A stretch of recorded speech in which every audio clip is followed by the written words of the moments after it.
You're listening to Quorum Radio. I was working finding missing children and doing other hero-like crap like that. So, yeah, I've had an interesting career. It was fun, but you'd be surprised what you get used to. Finding missing children. I worked for an organization that was set up to do exactly that. I didn't do that. I didn't do that independently, and we were fortified with whatever we needed for about 6 years. Whatever we needed, whatever fun tools we needed, whatever travel expenses we needed, wherever we needed to go. If we had a solid enough lead, we took them out of the kind of industry that would make most people curl up and cry for mama sucking their thumb. We're talking about drug cartels that were using, as a supplement to their income, marketing kids for predatory purposes. Yeah, and it turned out to be it's a worldwide thing. It even happens here. They kidnap kids and sell them, sometimes for parts. Is this all happening flying under the radar? Of course it is. You don't think it's high profile. You don't hear about this on TV in the States. You don't hear about this, but it does happen everywhere. Australia is one of the biggest places too. Wow. So these kids that we saw in milk cartons. That was the beginning of trying. Did that help? That was the beginning of trying. Yes, it did. The stats are there. Yeah, they're not the greatest, but the stats are there where kids had been found. Yes, and that's by regular citizens. This is by people who are kidnapping kids with parental abductions, and of course, eventually the kid has to go to school. So the kid's face on a milk carton 2 years later may have changed. So that's why it was a near miss a lot of times. You've got an old picture that's a black and white printout, not a color, on the side of a milk carton, and you've got that same kid 2 years later in school. His face is almost totally changed. Yeah, so you have to age growing up. Right. I mean, I think they can now age enhance it. Yeah, at that time they couldn't age enhance. So, Chris, you probably found some situations that were pretty hairy. They were fun. I mean, you nailed some high profile people. Not high profile, but they were rather tough. And this happened in the States or whereabouts? Not as much in the States. A few. So you were dealing with cases that required traveling to other countries, right? From time to time. So tell me, let me ask you. Suppose that it's Monday morning. You have a meeting, and they say we're looking for these kids. Is that how it happened? And you take a file, start the search, or what? Oh, if we get lucky. You look back from suspected hiding locations where kids were being held, and work back from there. You go at it from all different angles. It all depends on the time that they've been missing. And then how they were missing and what they were doing, because a good part of it could be that they were being watched. Random can happen. But in any case, that particular subject was watched for a certain amount of time before they were taken. Whether it be an hour or a week. And it depends on the kind of person who's shopping for a certain kind of person to pick them up. So then, Chris, you were working for that organization 6 years, right? Is that right? Roughly. Yeah. So how many kids did you actually locate and rescue? I mean, the organization. Oh, roughly about 200. Now, rescue was another thing that's sketchy, because it all depended on you.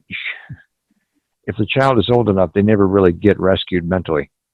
So, and some end up, you find that they were killed.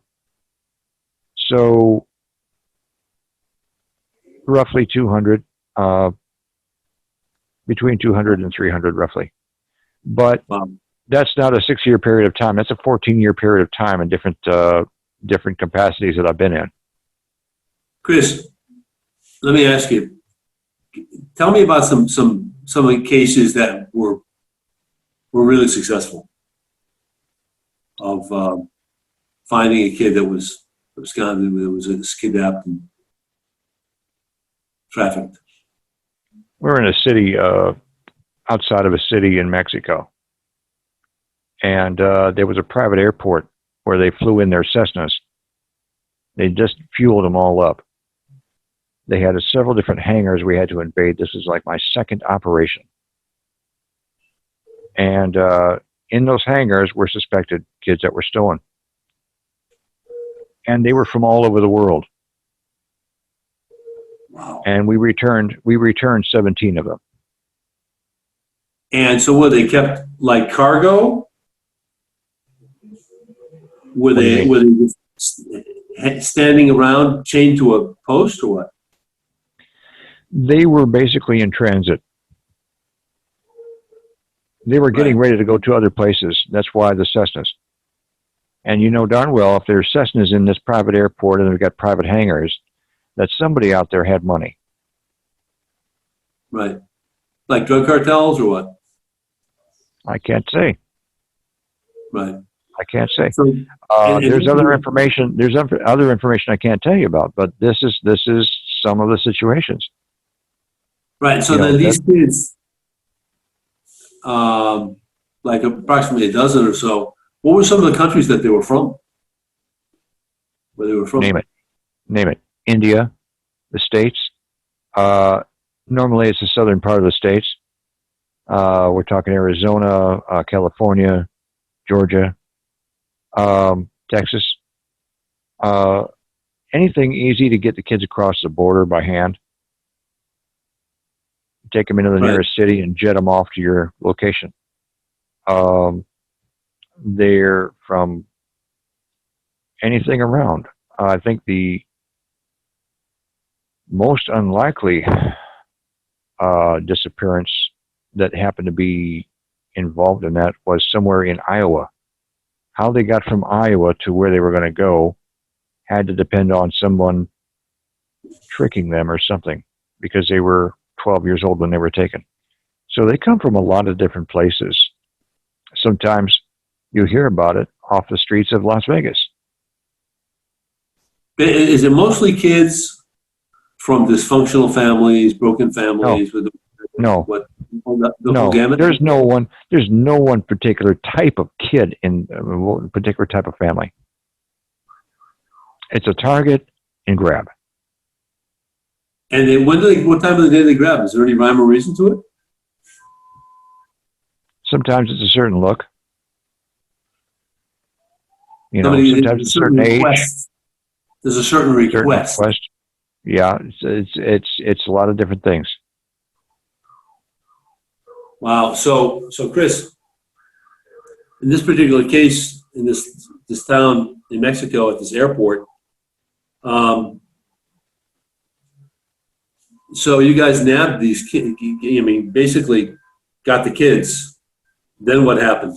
Was it pretty easy to get them out of Mexico, or is it then you were up against all sorts of people? No, it was not easy to get them out of Mexico. Nothing is easy. Nothing was easy. Pushback from authorities. We did what we did. What's that? Pushback from the authorities may be involved. There were extractions. There were illegal flying under the radar just to get them out. We had to hire different pilots to make sure that they were, we had to vet the pilots to make sure they were okay. Different things. And you've got 17 kids. You don't just, I know how the TV on TV or the movies, it seems to be easy to move 17 kids somewhere, but it's just not that way. So you have a challenge from the minute you start this mission to the time you end it. Right. And did you find that the U.S. federal authorities were trustworthy or suspect? And U.S. federal authorities? Yeah, federal authorities in the United States. Or are they part of the problem? No, they're not part of the problem. We couldn't get out of the country had it not been for that. Okay. So they're basically facilitating these cases of rescue. At that time, yes. I can't say now. This has been quite a while ago. Yeah. This was back in the 80s? Let's just call it quite a while ago. Okay, no problem. Right. And so what was the reaction of these kids when they realized somebody finally had come for them to save them? How would you react? Maybe incredulous. Maybe with a certain amount of, is it really true? Can it really be? Versus, as well as a possible, thank God. You know? I don't know. I think that it depended on how long they were under some kind of subjection.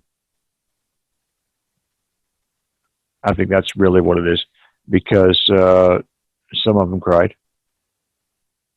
You know, other ones were just basically trying to understand the concept of what was happening.